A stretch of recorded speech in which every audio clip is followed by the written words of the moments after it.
Hello everyone, this is Muhammad Tuhami from Midway Simplicity and welcome to a new episode of the Midway Simplicity Show where I invite simple living advocates to show you how you can simplify the 5 most important areas of your life, which are time, health, things, finances and relationships.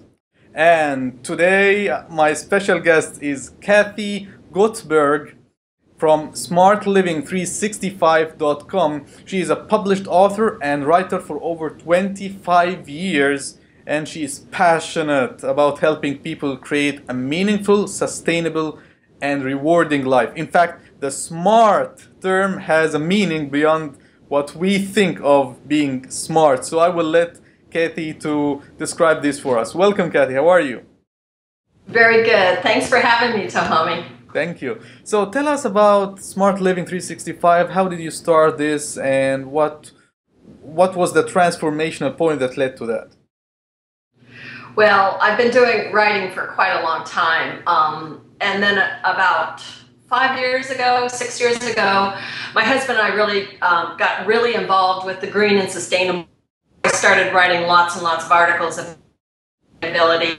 Really got involved in it, and it's such an important movement. But for 3 years of writing articles and studying up on it and doing everything that we could possibly do in our own lives to be green and sustainable, I got tired of writing about technical issues because so is technical.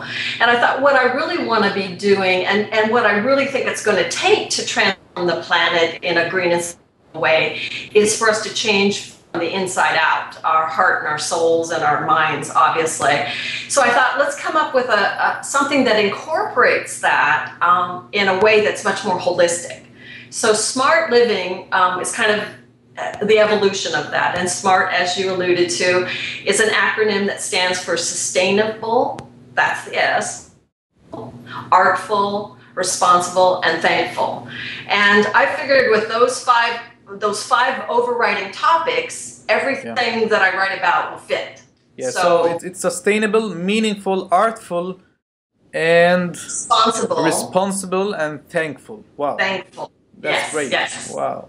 And simple living is such an important part of that, because without realizing how everything is connected and how a complicated, cluttered, frantic life is not going to lead you to happiness. And really my goal, my passion is to share ideas about, like you said, happiness and meaningfulness and why we're really here on the planet, not just to buy stuff and be busy. So that's kind of a long story short. Awesome. So let's start by a tip to simplify time. Okay, because I'm a writer and not a speaker, I did go through and kind of make a few notes, but I promise they'll be fast. The time one that I came up with is, again, it's more of a holistic perspective instead of just a hard tip. It's more remembering whatever you own owns you. So my tip is everything you do, everything you buy, everything you purchase, everything you keep has a place in you. It holds you. And if you're not careful, you've got to spend time doing that. So if you want more time, pare down all that stuff and only keep what's important instead of buying what other people think you should buy, getting what, when I was younger, I kind of did that. And I've learned that through the long run, keep the things that are most important to you. And that's the best time-saving thing that I can offer anyone. Awesome. So let's move to health. Okay. My tip for health is moderation.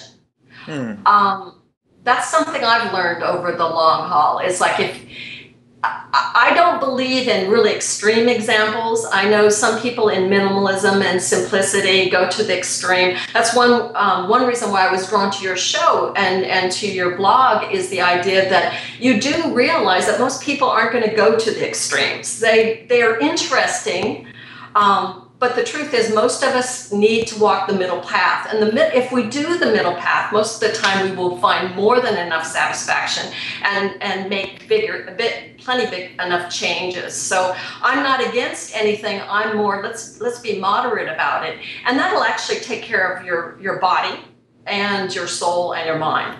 And the only other thing that I would suggest in the health area is to pay as much attention to your inside as you do to your outside. So many people are focused on exercise and diet and doing it the right way, and they kind of ignore your mind and your soul, and I think that's equally important. Yeah, that's very true. The mind and emotion part are as important as the physical being when it comes to health. Yeah, that's great. So now to the things and the stuff that we own and this popular term decluttering and all this stuff. So what's your take on that? Okay, decluttering is important. I used to have a lot more stuff than I have. And again, it's one of those things. What you own is going to own you. So decide what's important, get rid of all the extra stuff, and just go for what's really bringing, it's kind of like feng shui. Have you heard of feng shui? The theory of feng shui from China is the idea you shouldn't have anything in your home that doesn't bring you joy and make you feel good about yourself. If there's anything sitting around in your house that brings you down or distracts you or annoys you, please get rid of it. Yeah. It doesn't have to be an overnight thing where you just like eliminate everything. It's been a very gradual journey for me and my husband. But I strongly recommend remember everything you own holds a piece of you, so decide whether it's important to you or not. I received a question from a reader once that they own some items that are memorable to them, these items hold good memories, and they are expensive items, and they feel stressed of owning these stuff because they don't use them anymore and they will not use them anymore. Yes, they hold a memory, but it's just a piece that is sitting there that's very expensive and they are not making any use of it. So they are struggling. Shall they sell it, and sell it to whom? Because it's very rare to find someone who value this very expensive item.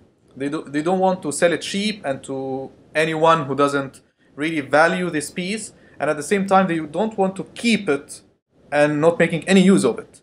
So what's your advice on that?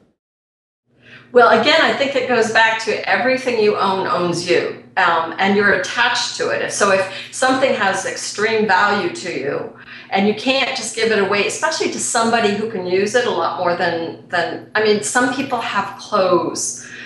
You drive around in my neighborhood, I don't know about your neighborhood, but my neighborhood, everybody has a 2-car garage.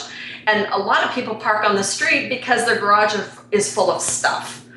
Because they might need it sometime, or they don't want to waste it. They spent money on it and now they don't want to give it away. And instead of keep protecting their cars that they use every day, they put their stuff in there. It just drives me crazy, because again, they're cluttering up their lives with stuff that's not being used. Probably the hardest thing that I ever gave away is, as a writer, I journal every single day, and I've been journaling for like 20 years, a long time.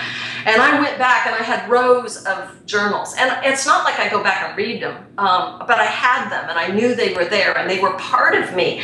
And when I made this last move, when my husband and I moved into a house, we call it right-sizing instead of downsizing. We right-sized ourselves. I knew that it was silly to keep carting these things around. And not only do you have to move them, but then they're there and you have to have bookshelves. So I went through and took out the first 10 years and I put them in the dumpster. Well, I recycled. So that was good. Yeah. That was for me now they had no value whatsoever to anyone else. It was very personal, and yet I knew the time had come. Now I don't know if, I know girlfriends that don't want to give up a pair of shoes that they've had for 20 years. At some point you just have to say, why am I carrying this stuff around? And am I that pair of shoes? Am I that journal? No, I'm so much more than that. We stop identifying with stuff.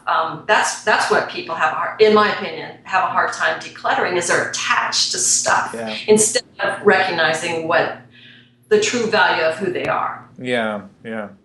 That's an awesome advice. I can relate very much to what you're saying in terms of writing a journal and having stuff that is part of us, and that's at some point we have to decide that it doesn't belong to our life anymore, and we have evolved much bigger than this past stuff.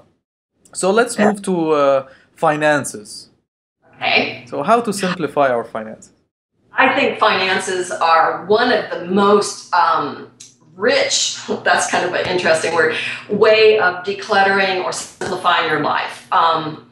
My husband and I are as debt-free as possible. Now, I know it's difficult and not everybody can do it, and it certainly didn't happen overnight. It was a long process for us. But even I'm amazed at how free I feel by being debt-free.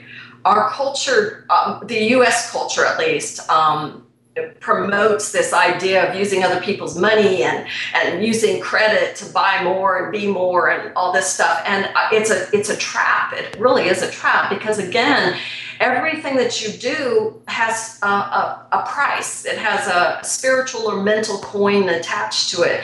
So everything you do takes your time or energy in one way or another. So how do you want to spend it? By not having debts, it's just amazing to know that you don't have to worry about making payments.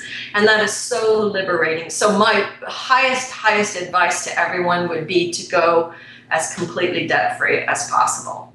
Figure it out. Sure, and then the second one would be don't work at anything you don't love doing. You know, so many people, especially people in our age group. My husband and I are in our mid-50s, and everybody is talking about retirement. Retirement this, retirement that. And it's like, I don't ever intend to retire. You only want to if you don't like what you're doing. If you're trying to get away with what you're doing, find something you love to do so that you do it even if you didn't get paid for it. And then when you get paid for it, it's like, it's wonderful. Don't live based upon getting paid for things. So many people are so attached to, if I don't get paid for it, I won't do it. Well, you might never do what you love, and it's way more important. But it's the Confucius quote that says, if you work at what you love, you'll never work a day of your life. And I think that's critical. Awesome. I love that one about passion and doing what you love. Awesome.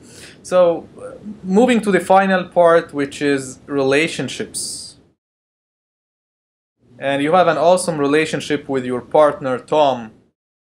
So give us some insights on how to improve, simplify, and have meaningful relationships in our lives. Well, I'm happy to say that next Tuesday will be our 35th wedding anniversary, which is like... Congratulations! Ooh. So, I would say there's definitely been an element of luck involved in our relationship. When we got together, we were both fairly young, and we've grown together. But more than anything, I would suggest to people is form partnerships, and this is friendships too, with people who share the same values as you and the same concerns and the same likes as you. Because I see so many couples struggle when they're not on the same page, and they go through their whole relationship just trying to compromise. And it's not that Tom and I don't compromise, we do compromise, but there are so many things that we agree on. He's so supportive of my writing. He's as important to this website that I do as I am. And with the whole simplicity thing, we're both so much in alignment of that. I can't imagine being with a partner that didn't see that the same way as I did. And then also communication. You got to talk about it. And I'm not sure how simple that is, but it's critical. I think it's a very critical element. So, and the last thing I would say is to really have a simple relationship, a simple and good relationship with anybody. You got to first have it with yourself. You got to become with yourself. You got to appreciate yourself. Don't tell lies to yourself. I mean, you want to talk about simplifying. You just eliminate all untruth with yourself and with others, and that'll take you a long way. Wow, thank you so much for the awesome tips and insights, Kathy. And do you have final thoughts before we conclude the show? Well, actually, I wanted to thank you and congratulate you because I've been... Smart living and simplicity is like a step to smart living, in my opinion, the simplicity movement, and it's really important.